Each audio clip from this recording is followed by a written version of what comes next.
Hip-hop music exists in a lot of different forms, whether it's beatboxing, battle rapping. The chain's material, the title's a statement, a stone my name is engraved in, welcome to my home. Or conscious rap. Beachville, 1848, Africa was born, it's real, black culture's here. Halifax has seen it all.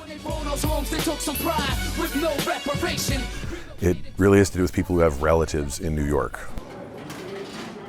We got this pipeline early on of these tapes that were coming into the city, hip-hop that we weren't getting.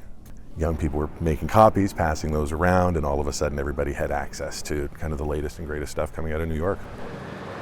As somebody who archives things and tries to get my hands on things, finding how far Nova Scotian hip-hop has made it in the world before it comes back, that's exciting. And when I see folks get cool opportunities or announce a tour that they're going on or about to put out a new record or make a video, I love that. It's exciting to see the rest of the world get excited about what we're doing here, because there's so much of it.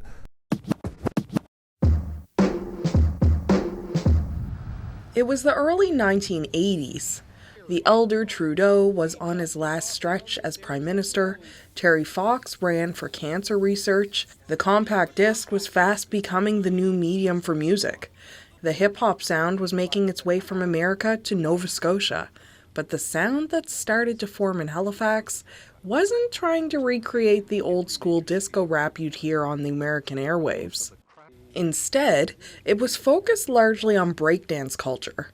One of the first iterations of this sound was a Halifax duo that called themselves Uniacke Square Posse. Everyone out there who wants a battle, I'll shake you up like a BB with a rattle. Uniacke Square. From the breakdance culture came b-boys like JB and the Cosmic Crew. They basically were here to introduce hip-hop to people.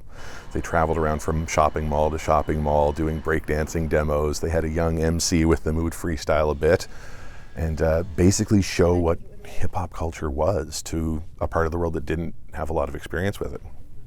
Once that MC from JB and the Cosmic Crew grows up, he joins a group called New Beginning. These groups are considered some of Halifax's most influential.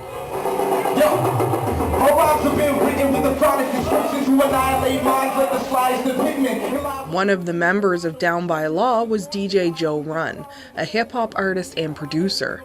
From the mid-'80s into the '90s, he produced music for local artists and put on tons of underground hip-hop shows, solidifying his place in East Coast hip-hop. Every few years, I would have something out. He still produces music for artists all over the world under the name Joe Run Bombay.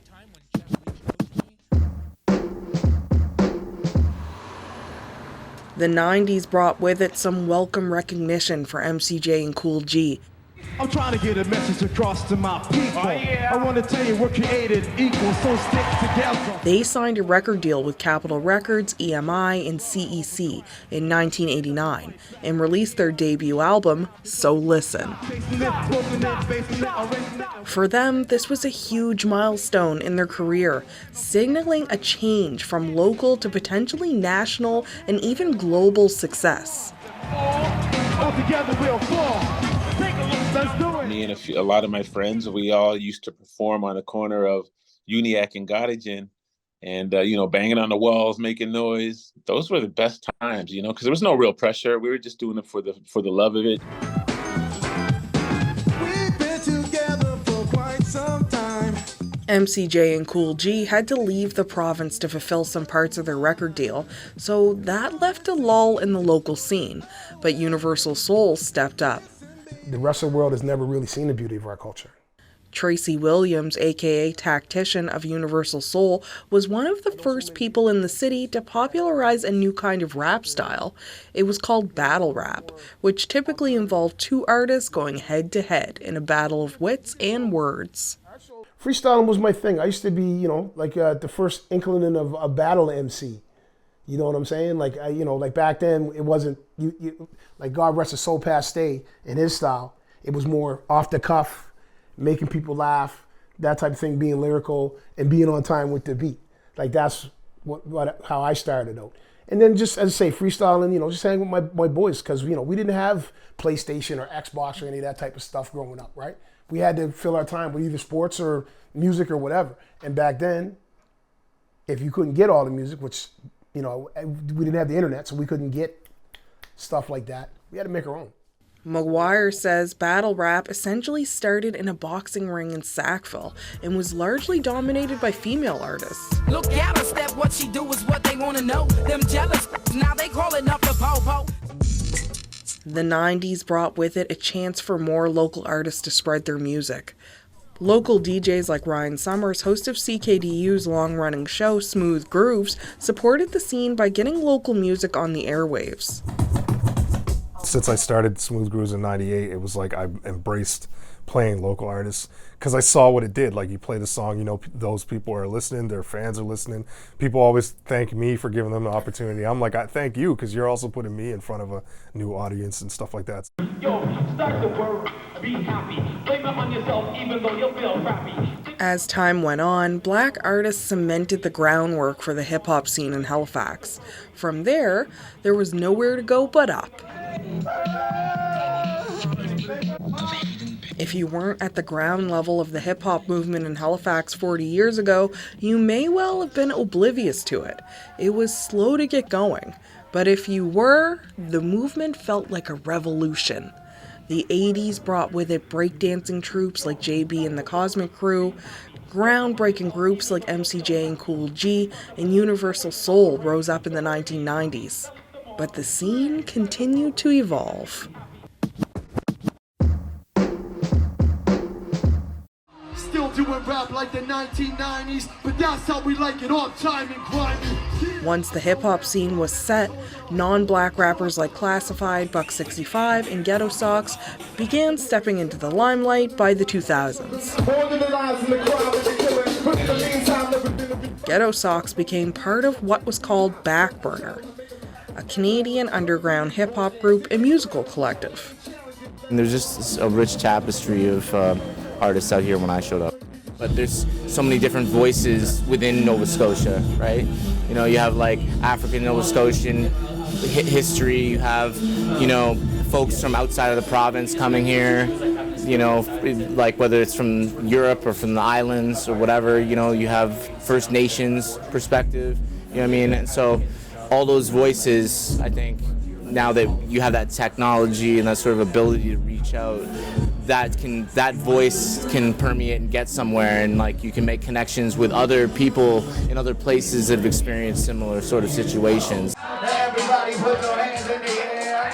DJ and MC competitions in the late 2000s brought a new popularity to the scene, fanning the hip-hop flames. The Hopscotch Art Festival, the first urban arts and music festival in Halifax, also added to the scene's popularity. Raindrop, drop top, smoking, no cooking, the hot box. Over the next several years, Halifax's hip-hop sound started to align more with globally popular music. A legendary status you will never establish. And we see a new, more competitive style of battle rap become more popularized. Artists like the late Pat Stay, who became an internationally acclaimed battle rapper, was known for his intense rhymes and humor. A new generation starts to rise. Well, it's around then, again, the kind of the sound of hip-hop starts to change. Things do get a bit more homogenous around that time. The popular sound of rap kind of shifts from the old boom bap or West Coast sound into more southern influenced sounds, trap sounds, crunk sounds, all of that. And that changes kind of the tone of hip-hop. It changes how you perform. It changes what an MC does. Like the delivery of rhymes is different in those contexts. The more modern sound with tuned 808s and hi-hats and that sort of thing, that's where the younger artists start to go.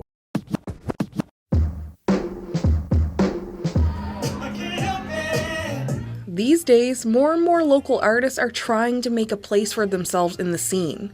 Artists with vastly different styles are making waves. There's Jamila, a Jamaican-born Canadian reggae musician. General Khan, a female Muslim rapper. Change you can modify, change you can quantify. and Aquaculture, a soul and R&B singer, rapper, and composer. Some artists like Laura Roy, an R&B soul singer, are even connecting with huge names like Doja Cat. But even though people are getting more recognition, many still have to leave the province to achieve their dreams. Rapper Shy Love has been making music since the 80s, and she found a lot of success within the province. But once she left, it was as if she was starting all over again. She says local artists, especially black ones, need help getting noticed. Rolling with real, making money, making moves. You know them kind, ones that ain't got the proof.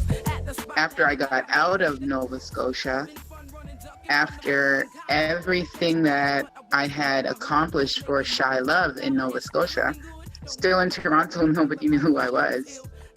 MCJ says despite the local scene not getting as much recognition as it deserves, for Halifax hip-hop, there's nowhere to go but up.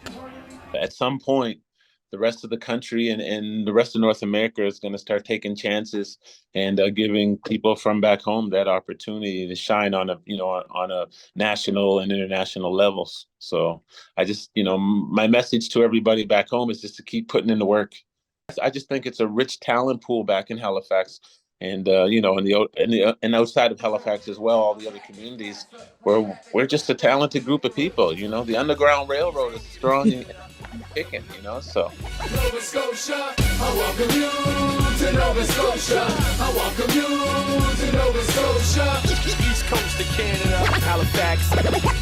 Nova Scotia, Scotia, Scotia.